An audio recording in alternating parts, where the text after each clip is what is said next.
وہ گوشت تھوڑا نکالا، اس کو پکایا، دسترخوان پہ رکھا۔ حضرت علی نے پوچھا یہ گوشت کہاں سے آیا؟ انہوں نے کہا یہ میں نے آپ کے حصے کا گوشت میں نے سکھا کے رکھ لیا تھا، یہ قربانی کا گوشت ہے، چونکہ آپ ہمارے ساتھ قربانی میں نہیں تھے تو میرا دل چاہا کہ میں آپ کے لیے رکھ لوں، جب آپ آئیں گے پھر اکٹھے کھائیں۔ حضرت علی نے کہا یہ حرام ہے، میں نہیں کھاتا۔ حضرت علی رسول اللہ صلی اللہ علیہ وسلم کے داماد ہیں، حضرت علی رسول اللہ صلی اللہ علیہ وسلم کے داماد ہیں، آپ فرماتے ہیں یہ حرام ہے۔ حضرت فاطمہ رسول اللہ صلی اللہ علیہ وسلم کی بیٹی ہیں، صاحبزادی ہیں،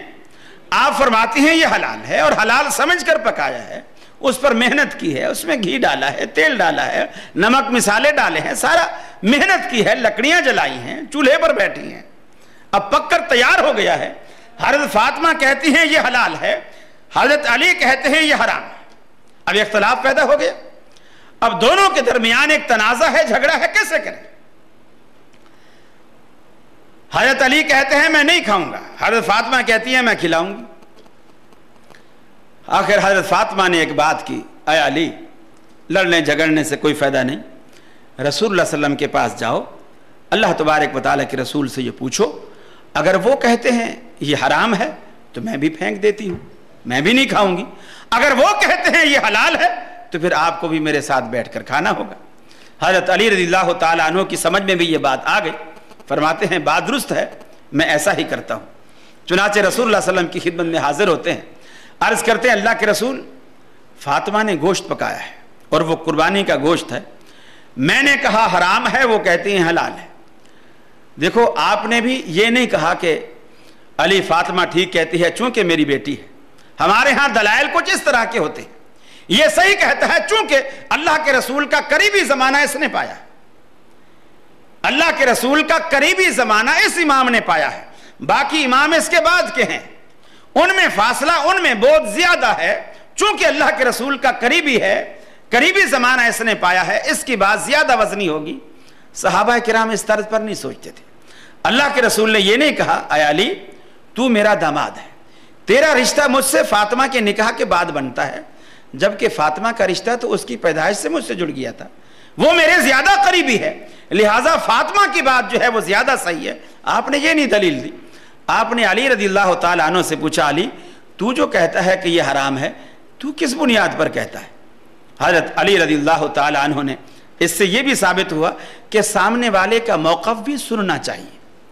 فیصلہ ایسے نہیں دینا چاہیے، سامنے والے کا موقف بھی سننا چاہیے، اس موقف کو سننے کے بعد پھر اس پر فیصلہ کرنا چاہیے۔ علی تو کیوں کہتا ہے کہ یہ حرام ہے؟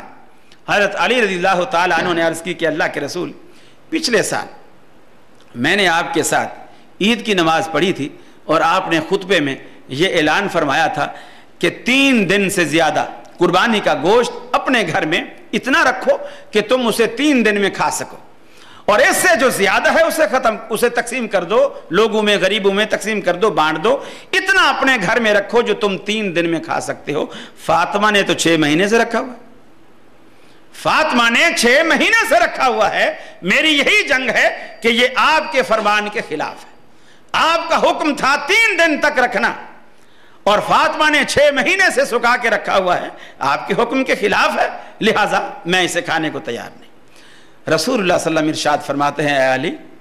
وہ میں نے پچھلے سال کہا تھا، اس سال تو سفر پر تھا، اس سال تو نے عید ہمارے ساتھ نہیں پڑھی، فاطمہ نے اس سال ہمارے ساتھ عید پڑھی ہے، اس سال جو میں نے خطبہ دیا ہے اس خطبے میں میں نے یہ ارشاد فرمایا ہے کہ آج کے بعد چونکہ مسلمان تھوڑے سے پیسے والے ہو گئے ہیں اور زیادہ تر لوگ قربانی کرنے لگے ہیں، اب وہ غربت پہلے والی نہیں رہی ہے، اب کلو وتصدقوا وادخروا کہ تم اب کھاؤ بھی، صدقہ بھی کرو یعنی تقسیم بھی کرو اور ذخیرہ بھی کرو۔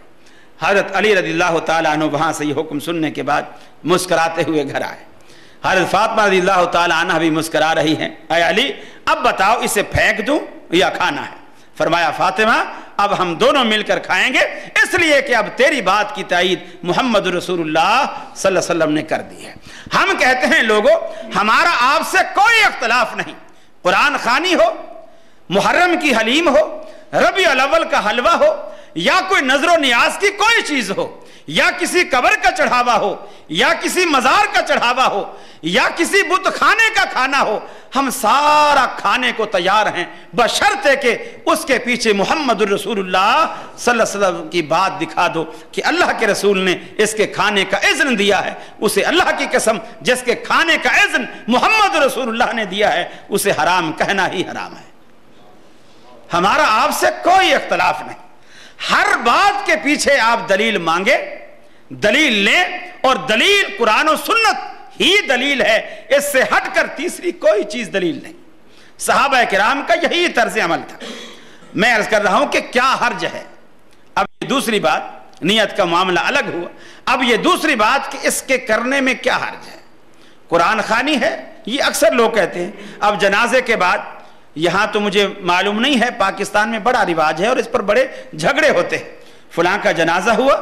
اور جنازے کے بعد جب سلام پھر گیا، چارپائی رکھی، اس کے بعد مولوی صاحب نے ہاتھ اٹھائے، سب نے دائرہ بنایا، سب نے اس کے لیے دعا کی، پھر جنازے کو کندھے پر اٹھایا، 40 قدم گنتے رہیں گے، پھر 40 قدم پر پھر جنازہ رکھیں گے، پھر کھڑے ہو کر دعا مانگیں گے، اور جو نہیں مانگے گا کہیں گے دیکھو ان کے مردے تو ایسے مردود مرے ہیں، نہ فاتح نہ درود۔ حالانکہ اصحاب الحدیث جو ہیں وہ جنازے میں فاتحہ بھی پڑھتے ہیں، جنازے میں درود ابراہیمی بھی پڑھتے ہیں۔ ہماری میتوں کے جنازے فاتحہ سے بھی مزین ہیں، درود پاک سے بھی مزین ہیں، جنازے تو ان سے خالی ہیں۔ ان کے ہاں تو فاتحہ کا تصور ہی نہیں ہے سوا قبر کے، کہ قبر پر فاتحہ پڑھی جائے، یعنی صرف اس لیے کہ جنازے میں چونکہ اللہ کے رسول کی سنت ہے اور ہم چونکہ اہل سنت ہیں، ہمیں تو سنت سے چڑ ہے، ہم چونکہ اہل سنت ہیں ہمیں تو سنت سے چڑ ہے۔ اہل سنت کے معنی یہ سمجھے ہیں لوگوں نے جو سنی سنائی پر عمل کرے۔ اہل سنت کے معنی لوگ سنی کے دو ہی معنی ہیں، سنی سنائی پر عمل کرے یا بالکل عقل اس کی سن ہو جائے، عقل اس کی سن ہو، وہ سنی ہے۔ اب کوئی قرآن پیش کرے، حدیث پیش کرے، اس کے پلے کچھ نہیں پڑے گا، کیونکہ یہ سنی ہے، اس کی عقل ہی سن ہے۔ اب پاؤں بیٹھے بیٹھے کسی کا سن ہو جاتا ہے، وہ کھڑا ہوتا ہے ایسا لگتا ہے اس پاؤں اس کا ساتھ ہی نہیں ہے، پاؤں سن ہو گئی، تھوڑی دیر دباتا ہے کرتا ہے پھر اس میں جان آتی ہے، تو ان کی عقل ہی سن ہو گئی ہے، سنی ہو کر عقل سن ہو گئی ہے۔ جبکہ صحابہ کرام کا طرز عمل کیا تھا؟ اب میں عرض کر رہا تھا کہ کیا بات ہو رہی تھی؟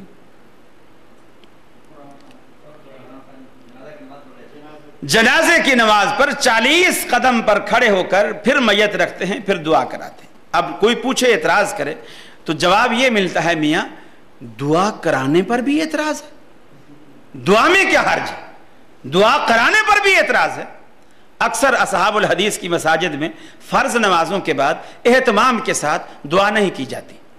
کوئی درخواست کر دیتا ہے جی ہمارا فلاں عزیز بیمار ہے دعا کرا دیجئے، کرا دیتے ہیں، ورنہ معمول نہیں ہے۔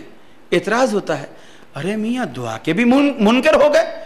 حالانکہ دعا تو اچھی چیز ہے، دعا تو اچھی بات ہے، اللہ سے مانگ رہے ہیں کہ غیر اللہ سے تو نہیں مانگ رہے، یہ لوگ تو اللہ سے بھی نہیں مانگتے ہیں۔ دیکھ لو نماز میں، نماز سلام پھر گیا چپ کر کے ایسے اٹھ جوتا اٹھایا اور چلے گئے اور دعا ہی نہیں مانگی ہے۔ ارے اللہ کے ولی جو تو نے سجدے میں گر کر، رکوع میں کھڑے ہو کر، قیام میں کھڑے ہو کر، قعدے میں بیٹھ کر جو کچھ تو نے کہا ہے وہ دعا نہیں تو اور کیا ہے؟ وہ کیا تھا؟ لیکن وہ لوگ بعد میں اس لیے لازمی سمجھتے ہیں، ان لوگوں کے ہاں تو مذہب یہ ہے کہ امام کے پیچھے آ کر کھڑے ہو جاؤ چپکی۔ تھانوی صاحب لکھتے ہیں بہشتی زیور میں، خاتون امام کے پیچھے اگر ہے چپکی کھڑی رہے کچھ نہ پڑھے تو بھی نماز ہو جائے گی۔ اب آدمی سوچے کہ بھی چپکا کھڑا رہے یا چپکی کھڑی رہے تو مسجد میں آنے کی ضرورت ہی کیا ہے؟ مسجد میں آنے کی ضرورت ہی کیا ہے؟ مولوی صاحب کی ہر بندہ وظیفہ باندھ دے، 500 روپیہ مہینہ میں دیا کروں گا، میری طرف سے تو نمازیں بھی پڑھے آنا، روزے بھی رکھے آنا، دعا بھی کرے آنا، مجھے گھر بیٹھے ثواب ملتا رہے گا۔ آخر اس کی کیا ضرورت ہے؟ یہ جو چیز ہے کہ ہم نے یہ جو کام کر لیا اس میں کیا حرج ہے؟ اسی طرح کھانا سامنے آیا، ہم نے اس پر سورہ فاتحہ پڑھ لی، سورہ اخلاص پڑھ لی، سورہ یاسین پڑھ لی، سورہ مزمر پڑھ لی، سورہ مدثر پڑھ لی، اس میں کیا حرج ہے؟ میں آپ سے عرض کروں، رسول اللہ صلی اللہ علیہ وسلم عید کا خطبہ دے رہے ہیں، قربانی کی عید ہے، آپ سے کہا گیا کہ اللہ کے رسول فلاں فلاں فلاں شخص نے